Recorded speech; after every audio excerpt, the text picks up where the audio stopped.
All right. Hello and welcome everyone to another Flockjay LinkedIn Live event.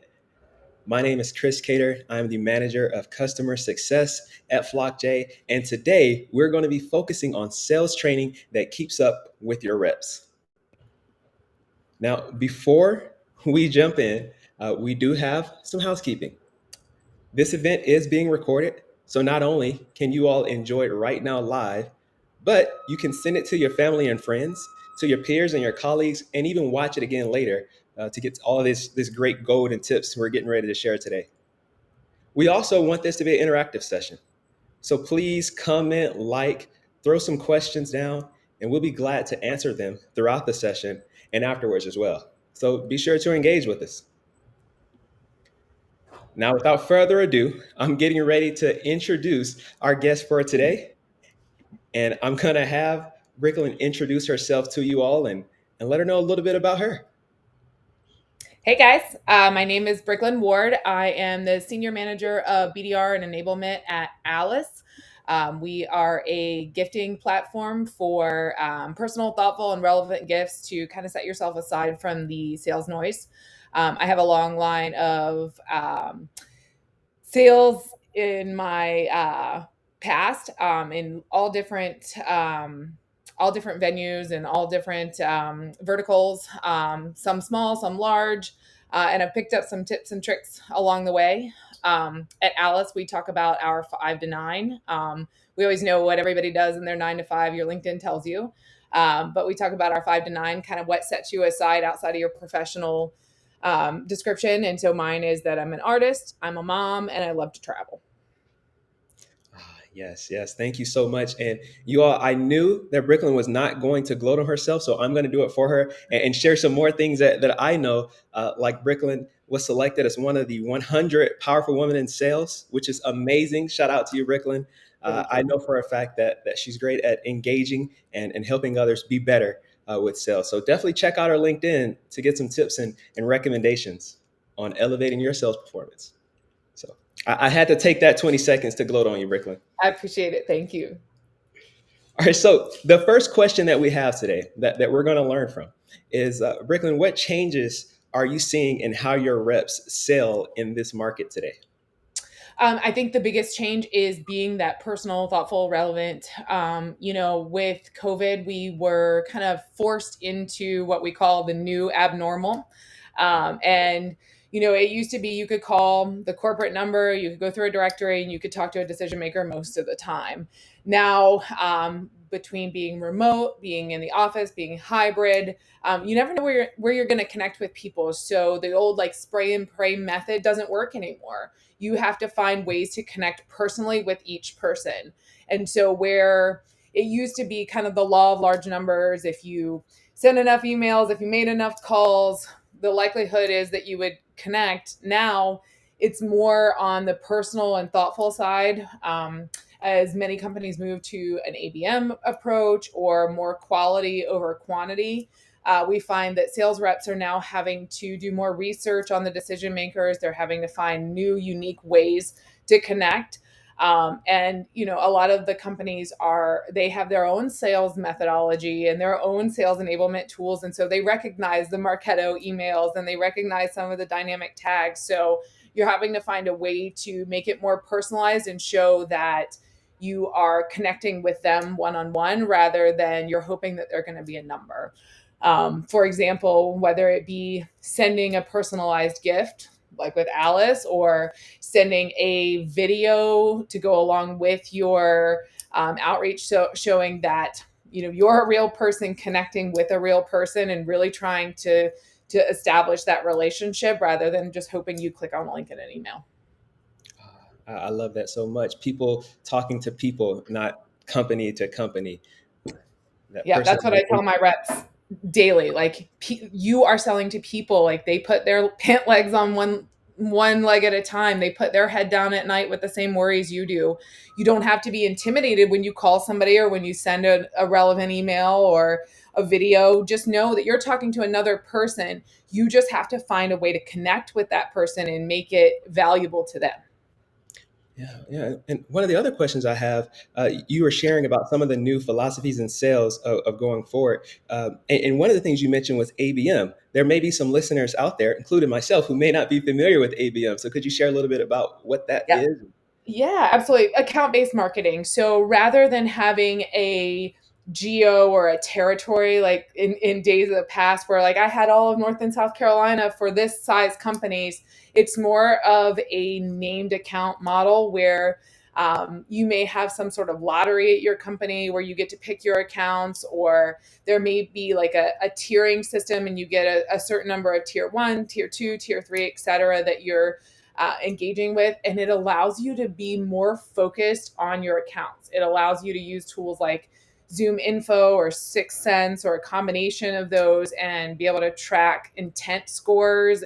It allows you to really hone in on your decision makers, follow them on LinkedIn, find ways to connect with them, look up their 10K reports, find something that allows you to connect with your accounts and build on your accounts rather than just hoping you can connect with someone in a territory.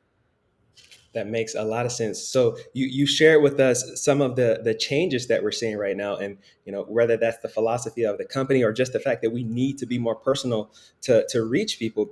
One of the next questions that we have is, what challenges do you face as an enablement professional in responding to these changes that are happening in sales right now?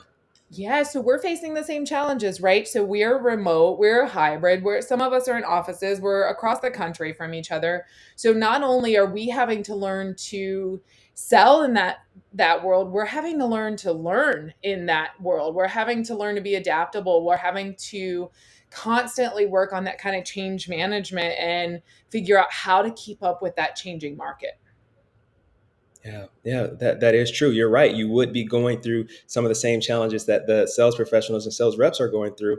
I want to back up for a second, and if you can share with us a little bit about how you made the transition into enablement and what that path looked like for you. Yeah, so probably make a really long story short. I started my career as a BDR a little bit later in life. I kind of tell it that the reality is I got a divorce and had to get a big girl job, and I knew sales. I had done it before I had kids. I had done it before. I was teaching art, even though you could even argue that when I taught art, that was sort of enablement. I was teaching people how to do something and walk away with a finished product. Sure. And I started my career a little bit later in life. I went kind of the long way around through insurance and then to a technology company. And I found a lot of gratification in teaching kind of the younger BDRs. Sometimes BDRs and SDRs tend to be kind of an entry point into a sales career. And I found myself being a natural leader. And some of that I attribute to being a mom. As a mom, I'm constantly working myself out of a job and hoping that I send, good humans out into the world. And you do the same thing as a BDR and an SDR leader. Nobody's going to be a BDR or SDR for life. It's usually a stepping stone in someone's career.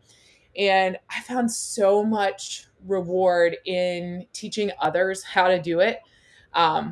I was a top producer, but man, when I would see someone else take what I taught them and then put their own spin on it and then just crush my numbers, it was a competition for me. I wanted to keep up and I wanted to do better, but it was like kind of watching my little birds fly around the nest. And it was like, y'all go, like, crush it. I love it.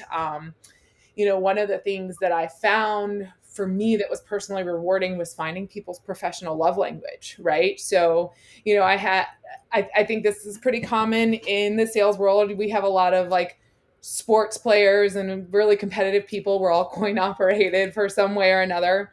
And so I had, my sports people, especially my guys who had played football, and you can kind of say like, get your head in the game, what are you doing? And that was all they needed. It was kind of like the locker room talk. And then, Yeah. I have some of my more sensitive people, and I say that with love because I am the more sensitive people.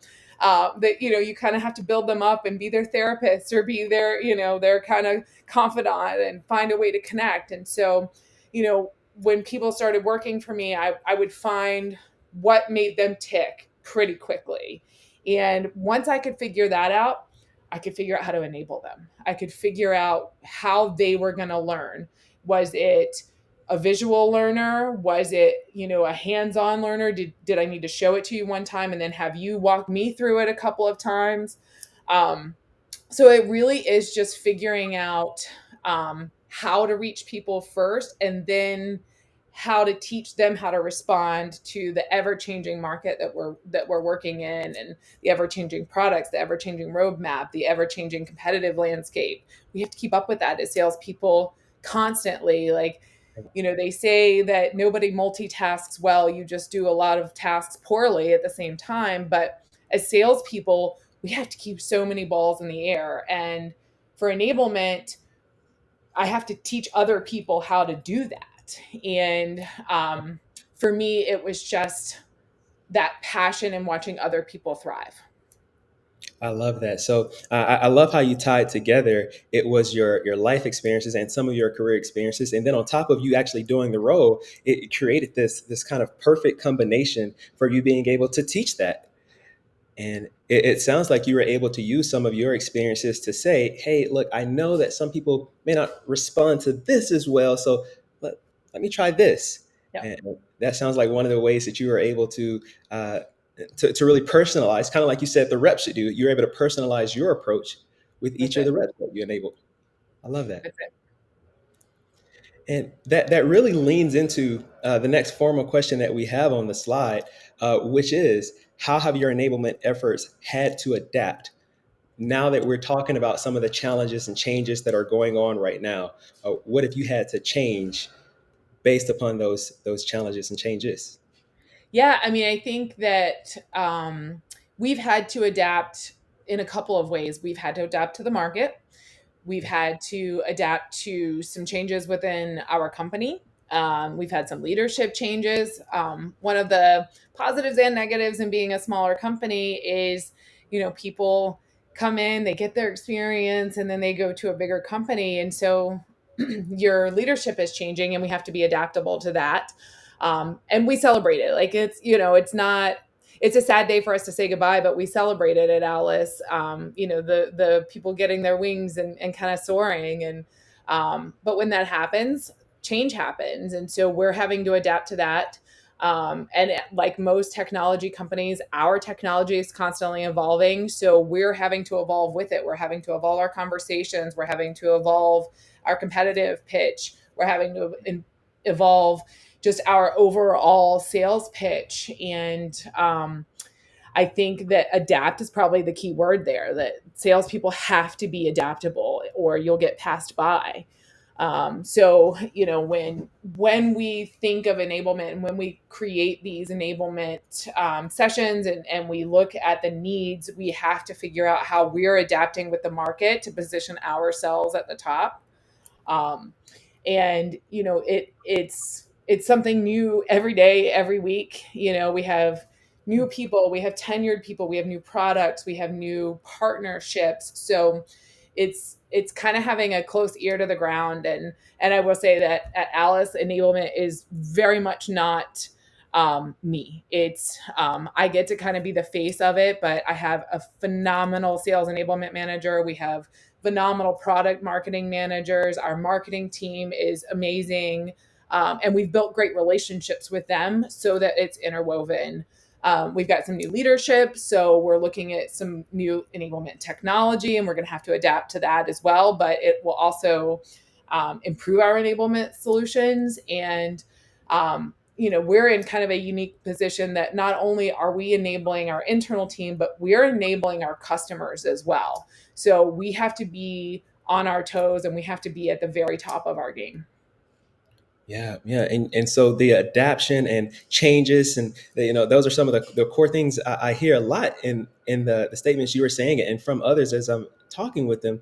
I want to zoom into the company perspective. Shout out to everyone from your team that you named as right there behind the back, pushing the team on. I want to zoom in on that part. What does change management look like within the company when it comes to some of these changes and challenges that are going on? So we talked about some of the reps. We talked about what enablement is doing to train the reps. But how can someone who's right now trying to adapt as the market is changing, what are some of the best practices you would give them as an enablement leader or as a manager if they're trying to carry their team on to the kind of next level?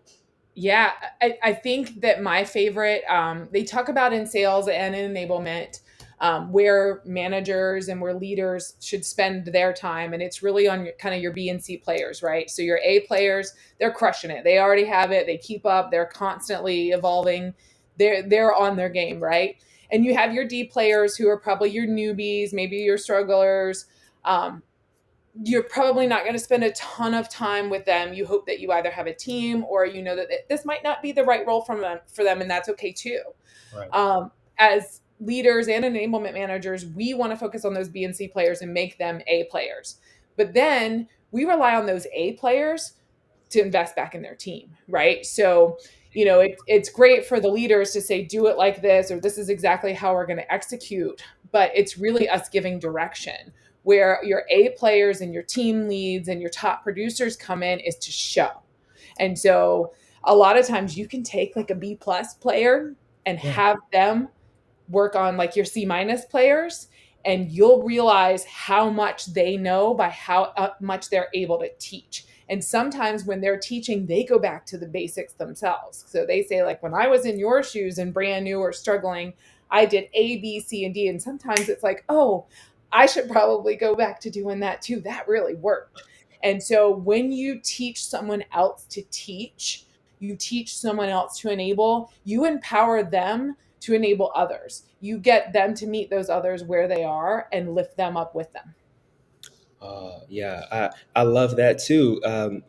Kind of you talked about sports earlier, and you're right. Like if I was teaching someone how to shoot a free throw, it's like, oh, I should square my elbow up more. I've been forgetting that. And so Yep. you're right. I want to keep talking about the reps because that's where we ended just now. And you were talking about how we can get the A players to give back, and they're going to naturally help the B and C's come up. What are some of the other ways that you can motivate some of those A players to give back? Because what if they are just like, oh, well, I'm great just being an A player and I'm going to keep being an A? How do you motivate them to want to give back? I think honestly, it's going back to that professional love language. Are they the type that wants to give back? Are they wanting to be in a leadership position? Are they wanting to take on something new? Are they wanting to build their brand?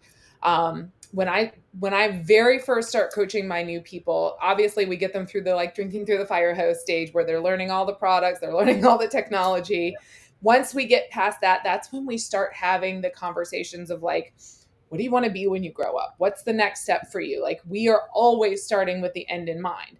Do you want to go to be a sales professional? Do you want to be in leadership? Do you want to go to marketing? Like, what's your goal? What's the next thing in mind? And then let's start working towards that. If your next thing in mind is just to double your paycheck, you might not want to invest in your team. And that's okay. It's not for everyone. But there are always those people that are looking for more responsibility, the next step. Let me put my name out there. Those are the ones that we need to invest back in the team because we're going to then want to make them shine. I have a phenomenal mentor. I have a bunch of mentors, but I have a phenomenal mentor that I meet with every other week. And she told me one time that there's a difference between a manager and a leader. And even more so, there's a difference between like a mentor and a sponsor, right? So you kind of have to figure out where you are in that. And I think a lot of times people who are ready for the next step in their career are looking for that mentor opportunity. They've probably been mentored and they're looking to invest back. And it's the same thing, kind of the manager and the leader, especially when you're looking at your team leads. You want someone who is leading, who is showing by example and then pushing others to do better. Um, and I really try to look for those like leadership qualities in my team. I love to believe that I'm the dumbest person on my team, because that means that I've hired really smart people that are able to help push us all forward. They know things I don't. They have fresh eyes. They're bringing in fresh technology. Like I really want to be the dumbest person in the room because it means I've got so much to learn from everybody. Doesn't mean I'm a dumb person, but it means that I want to be learning and soaking up and constantly taking it in. And there's a ton of people in the sales world that are like that too. And they're willing to soak it in and invest and soak it in and invest. And I think that's what keeps us all elevating. That's the reason technology keeps getting better and better and enablement keeps getting better and better. And instead of it being, 2 days of watching videos and then off to the races. It's a constant evolution, and you have full enablement teams that are constantly investing in making you the best sales team. It's not necessarily like, oh, well, we sold the most this month. It's we are the best team, and our process is scalable so that we sold the most this year. Yeah, yeah, and going back to what you said about those A players and really leaning into their love language. I love the fact that you're offering them the opportunity because I've seen it firsthand where you're right. If you have an A player who wants to give back and they're not being given an opportunity, they're going to figure out a way to take the opportunity or leave. Yeah. And I love the fact that you're making a way for them to be able to scratch that giving back itch they may have. Yep. But you also have to accept the ones that don't want to. That's And that true. is perfectly okay. That's very true. So we're talking about the reps, and that brings us to the next formal question that we have on the slide: is how are reps responding to these changes? And talking back to a few slides ago, when you're talking about some of the changes in the market and how companies are changing to be more account based, how are you finding the reps respond to some of those changes that we're seeing right now? I think the fair answer is it depends on the person. I have people that want to pull their hair out and scream and cry, and then they figure it out. And then I have the people that are like, oh, yeah, it's the next iPhone, the people, the early adopters. And so I think it's figuring out who needs what. Um, and I think that for the most part, salespeople, especially in the tech space, are excited for those changes because it means, hey, my process might be easier. I might hit better numbers. Like I think that if your company is changing for the better and making positive changes to reach the market, then you should be excited about change. And it is up to those leaders, it's up to those sales leaders, it's up to those enablement leaders to garner that interest and to really pump it up. And I think that it's kind of that, like, start with why, like, this is why we're making those changes. And then this is the end goal in mind. And we're going to travel that journey all together. And that's what, like, kind of the modern enablement does, right? It's not just here's the information, let me know if you need anything. It's here's the information, and next week we're going to practice this, and next week we're going to practice this, and then we're going to pull it all together in a role play, and then we're going to certify you on it depending on how your company does. It's those enablement professionals and leaders that are making sure that not only did you receive the information, you understood it, and you're able to apply it. That's the sign of good enablement. This is great because you're right. I like the term that you use with modern enablement because you're right. Some of the more traditional routes are here's a video, click next a few times, and answer a quiz. And then you're right. The verbiage is let me know if you have any questions. And it's like, wow, I don't know what I don't know. I got 9 out of 10 questions right. I guess that's good. Right. But to your point, the new or modern enablement, as you're saying, does take a little bit more to prepare those reps for the future and what might be happening. Um, what recommendations would you give to an enablement leader to kind of know? You were saying one of the things that they could do is proactively set the reps up for success. How do they know what type of things to do there? Like, are they looking for more tools? Are they going to try to find um, you know different reps to reach out to? What can the enablement leader do to help proactively prepare them? Yeah, I think a couple of things. The first one is relationships, right? Have a great relationship with your enablement manager. Have enough of a relationship that your reps feel comfortable going directly to that enablement manager and asking for help. None of us are great at saying, I don't understand, I don't get it, because you don't want to look dumb. You don't want to look like you didn't understand, right? You don't want to be the kid in the back of the class that nodded off, right? But I think that if your leader has a great relationship with enablement, you have a great relationship with enablement, feeling comfortable saying, like, can you help me? And if you can change it in your mind to not that I missed something or I didn't understand, but if I can learn to put this in practice, my paycheck goes up. If you can find a way to show that your paycheck goes up, then you're going to buy into enablement. So, one of the things that we used to do is we had a commission calculator, and we would say, put your numbers in. This is what you would make if you hit these numbers. And then I would have my reps go through and say, okay, add 1 meeting, see what that makes you in accelerators. Add 2 meetings, see if it's worth those 10 more phone calls, see if it's worth learning the new sales pitch. So if you can tie that back then to, if you learn this new sales pitch, you learn this new technology, you learn, the competitive landscape, you can add 1 more meeting, you can add 3 more meetings, you can add 1 more sale, you can add, more money in your bank account. So if you can tie that back to your coin operated people, then if you can also tie that back to your D players and even your C players, and really see, hey, if you can connect to this, you're not riding the struggle bus every day. We're going to elevate your sales career. We're going to elevate your sales pitch. We're going to streamline your process. Oftentimes, you can figure out what makes them tick. Is it because you don't understand the technology? Is it because you can't speak well to your competitors or your own product? Is it because you're nervous to make cold calls? Because we all have to make cold calls. What fear are we needing to get over? Because ultimately, the ones that are slow to respond to change, it's based on a fear. And if you can get over that fear and your reps are comfortable enough having a conversation with you to tell you the truth, what their fear is, and be able to vocalize where their struggle is. And sometimes that takes the leader knowing how to reach their people. But if you can find that happy balance, you oftentimes can get buy-in to enablement, and they'll respond positively to the change, because ultimately we're trying to make them better.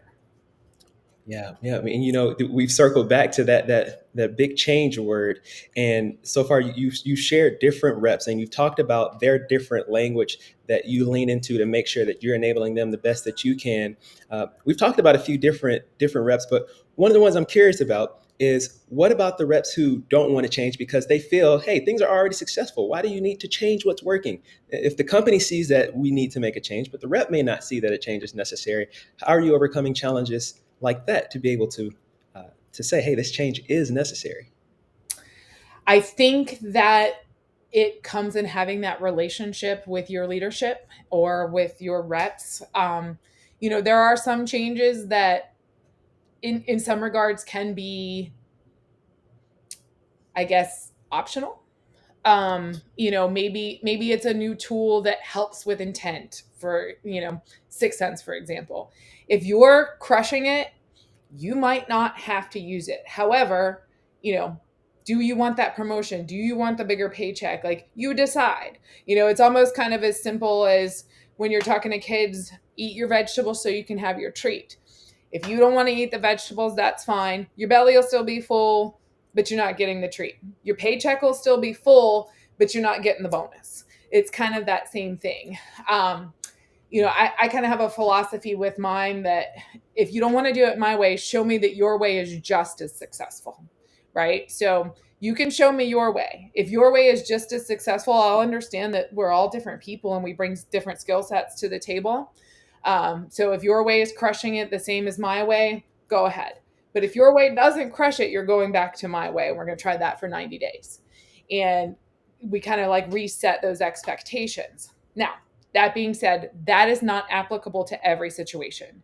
If your company is buying a new accelerator tool like Outreach or SalesLoft, you're probably going to have to use that, because they're going to want to track the data, and that's kind of a black and white situation. You either meet the expectations of your role, or maybe this isn't the right role for you or the right company, etc. And we're okay with that too. We're not everybody's cup of tea, and that's okay. I would much rather my reps be happy than work for me and be miserable. So if I'm not the right fit, like, please let me invest in you and help find the right fit. So I think as enablement leaders and sales leaders, we have to decide what's a must and what's a nice to have. Yeah, yeah. I love the analogy that you said about eating the vegetables to Yeah. get the treats. That's a really great one, because that is another example of you kind of figuring out that what makes, I think the words you used in the past, what makes that person tick, or what is their motivation, what's their why, and that's another way you're leaning into that to accomplish the overarching goal. Yep. So I'm catching your theme. I'm catching. So Yep, I'm a people manager first. I care a lot more about the people than the process. I think that if you care about the people, and I think if you really invest in your people, you can figure out the process and how it works for them. And you have to be adaptable. Yeah, yeah, and that does take getting to know the people, that personalization and a personal part that you talked about at the very beginning of the webinar. I think it weaves through every situation. It weaves through sales. It weaves through enablement. It weaves through one-on-ones. There is literally not anything in your business that cannot benefit from that personalization. Yeah. So our next formal question that we have here is, how do you show your wins to management? You've been sharing some of the strategies that you have for overcoming different challenges and your adaptations. How do we show the leaders that this is working? Yeah, I think data is what shows, right? So, have your conversion rates improved? A lot of what we work on right now is our conversion rates from the top of the funnel to the bottom of the funnel, right? Especially on the BDR and SDR side of the sales house. We don't necessarily close deals. So we're constantly feeding in pipeline and constantly feeding in that top of the funnel. So we need to show that what we're putting in the top of the funnel is quality and moving through to the bottom of the funnel. So we want to see those conversion rates improve month over month, week over week, year over year. And that's like the number one data to show. The other thing would be on the sales side, the actual closed business, right? So did you close $100,000 or $200,000? That's a big gap, right? The other thing is how quickly your new reps ramp shows a lot for your enablement, because enablement invests a ton at the beginning of a rep's life cycle. And if you have your reps like ramping statistically at like 3 to 4 months, and now you can say, okay, well, we put this new program in, or we put this new technology in, and now our reps ramp in 6 weeks. That's a huge win, right? The other thing is, like, when you have new technology or new product advancements, or new competitive intel, how quickly are the reps learning and then putting that into practice to improve their sales conversations? So sometimes the wins are as small as listening to gong calls and saying, oh, he did pick that up, or oh, she can run through this sales deck like nobody's business and she just learned it last week. So being able to show those wins as well. Yeah, so you mentioned some metrics parts, and there are some parts where, just like you said, you can listen and see, hey, did they utilize what we were training, and you can get that by listening to a call and finding out, and it's like, oh yeah, they did use it. Yeah, That's because when it's in real life practice, it's so much more valuable than those role plays. Those role plays are usually kind of a controlled environment, and you want to know that they learn it. And role plays are so, so valuable, even though we all hate them. I hate them. I hate them so much. Or I did when I was a rep. Now I kind of love them because I kind of love playing the other side. But those role plays are controlled. We know what the other person's going to say for the most part. When you go put it in real practice with a gong call that your boss isn't necessarily listening to, or the enablement leader isn't necessarily listening to, and you hear it done effectively, that's when you know you won. Oh, and that brings up a question that I hear sometimes is, for someone that's new to enablement, and we're still kind of talking about how do we get the wins and prove we're winning. What's your recommendation for how often the enablement leader should be doing something like that, like listening to calls and giving feedbacks on calls, uh, Oh, to really daily. be effective? Yeah, daily. I would say that someone should be listening to calls of your sales team daily. Now, I know at a company as small as mine, we are all so invested that I think every leader at my company is listening to gong calls daily. I think for the enablement side, that really keeps your finger kind of on the pulse of your company, Yeah. because it's allowing you a real snapshot. You can go through and listen to everyone. So it's not just the person that always raises their hand for the role play. You're actually getting to hear it in real life. And sometimes that allows you to be able to pull someone aside and say, hey, let's run through this again. I have a few tips and tricks that I think would really elevate your conversation, rather than them having to feel like they can come to you and say, I need help. You're being proactive. And rather than saying, you did this wrong, you're never going to get it, or whatever, we've all had those like really awful managers that do that too.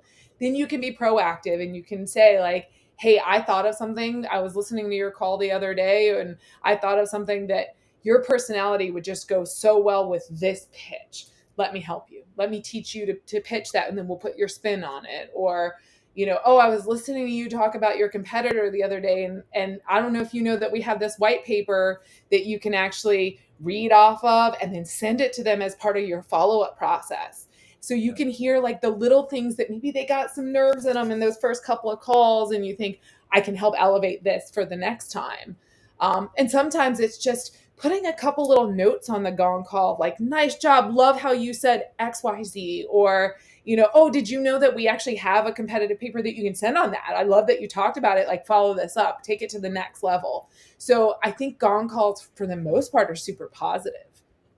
Yeah, you're right. Because how else would we know what's going on unless we listen? You're right. You're right. Not everyone's just going to raise their hand and say, "Hey, Yeah, can you listen to this?" Uh, or ask for feedback. Sometimes you're right. The manager or enablement leader does need to be proactive in yeah, getting that content. absolutely. And speaking of talking to the customer, one of the other questions I had, kind of going back a little bit, you talked about what it means to enable your customers. Not as an enablement leader, not only enabling the reps to work with the customers, but can you expand a little bit about what it means to enable your customers? Yeah, absolutely. So, a lot of us are selling technology, right? And so you not only need them to purchase that technology, but you want them to use it because you're going to want them to purchase it again next year.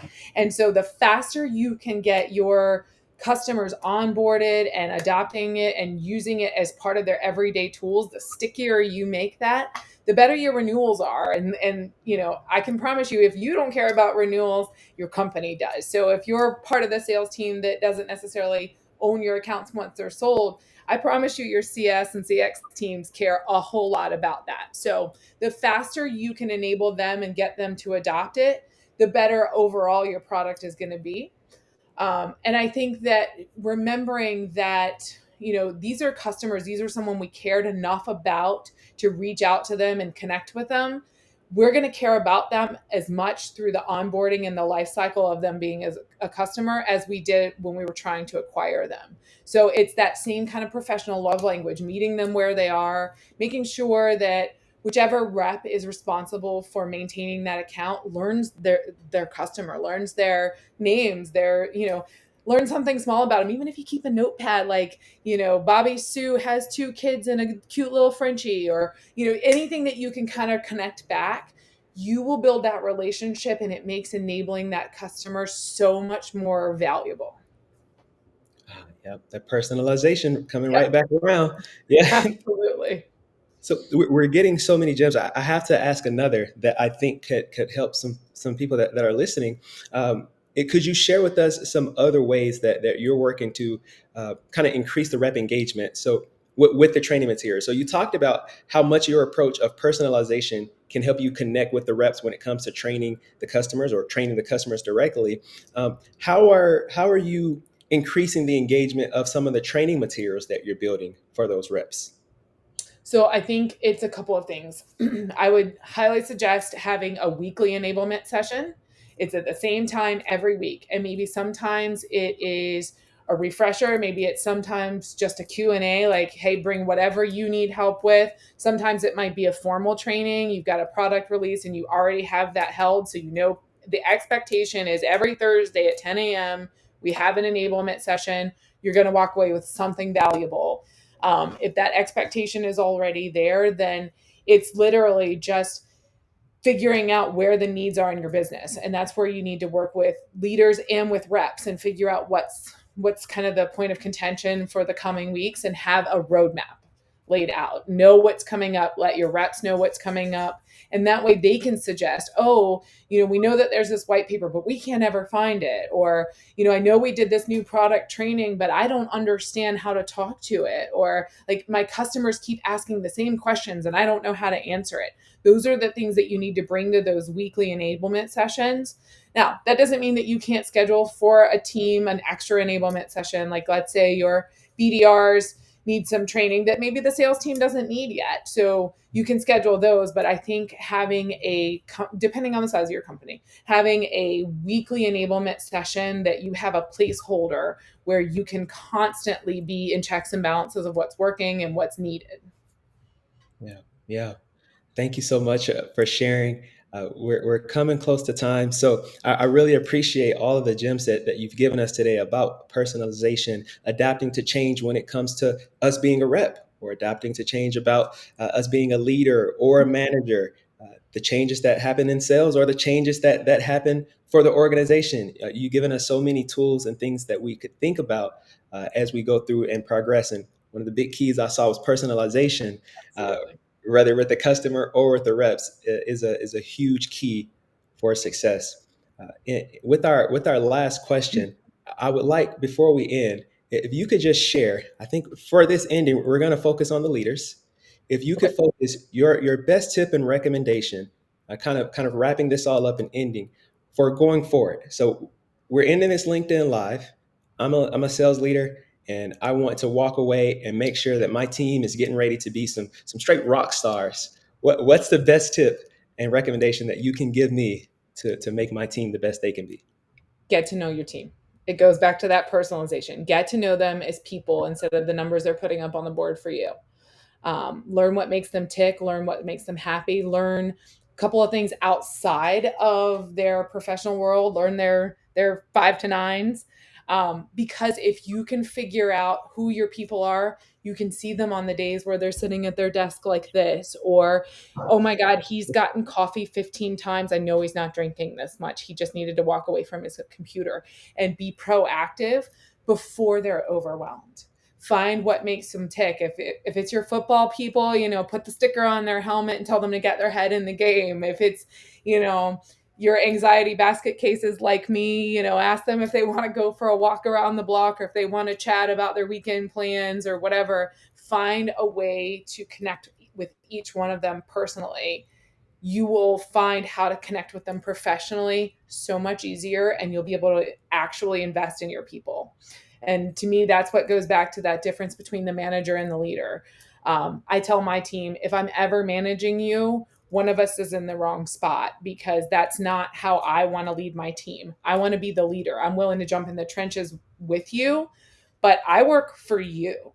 Like, my job's going to stay the same always. I mean, obviously, I want my career to grow, but my job as it relates to you is the same. Your job is evolving, and it's my job to evolve you. It's my job to make you the best salesperson that I can possibly make. And then hopefully 10 years down the line, somebody's going to be like, I had this manager that I worked for that helped me so much, or, she invested in me more than just what I could do for her. Like, I tell my team all the time, you do not work for me. I work for you, but somebody has to write their name on the paper. Yeah. Yeah. Well, you all heard it from Bricklend. Get to know your team, find ways and opportunities to learn what they're doing out in the field, how things are going with them, personally and professional life. So that way you can personalize and make things better for the future. So thank you so much, Bricklend, uh, for joining today. We Absolutely. Thanks really for having me. appreciate we really appreciate all that you shared with us, and for all of our listeners on our LinkedIn live today. Just a little bit about Flockjay here. You can check out our LinkedIn. It's Flockjay. You see right here that you're watching right now. And thank you all for joining. We'll see you next time. Thank you.